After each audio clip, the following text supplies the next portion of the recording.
General فیض کے حوالے سے بڑی غیر معمولی خبر آئی جو کہ پاکستان کی تاریخ میں نہیں اس سے پہلے دیکھا گیا، اور مجھے تو اپنے کریئر میں بھی موقع نہیں ملا اس قسم کی خبر رپورٹ کرنے کا۔ کیسے دیکھتے ہیں آپ جنرل فیض کے مارشل لاء کی خبر کو، کورٹ مارشل کی خبر کو؟ معاف کیجیے گا۔ بسم اللہ الرحمن الرحیم، ایاک نعبد و ایاک نستعین۔ دیکھیں یہ بیسیکلی اگر آپ مجھ سے پوچھیں تو یہ آرمی کا انٹرنل معاملہ ہے۔ بیسیکلی یہ جو سٹارٹ ہوا تھا پرابلی الیکشن، جو سپریم کورٹ نے یہ ٹاپ سٹی کے ریفرنس سے انہوں نے کہا تھا، اب اس کے ساتھ اگر انہوں نے کوئی آرمی کے کسی کورٹ کے خلاف کیا ہے، so army has got the right to address that thing.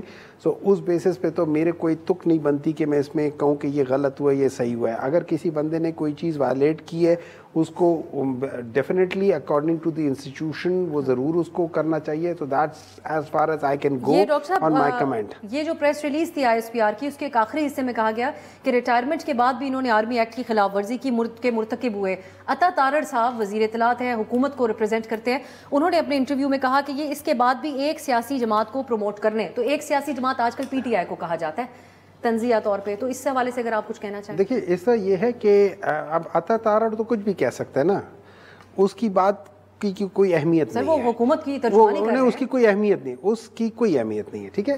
وہ جس کی مرضی وہ کر رہا ہے۔ اس فیصلے کے اوپر عمل درآمد بھی وزارت دفاع کے تحت ہوا، تو حکومت کی کچھ نہیں۔ رہی بات یہ کہ اگر ریٹائرمنٹ کے بعد انہوں نے آرمی ایکٹ کے لحاظ سے کوئی خلاف ورزی کی ہے تو وہ آرمی جانے اور جنرل فیض جانے، ٹھیک ہے؟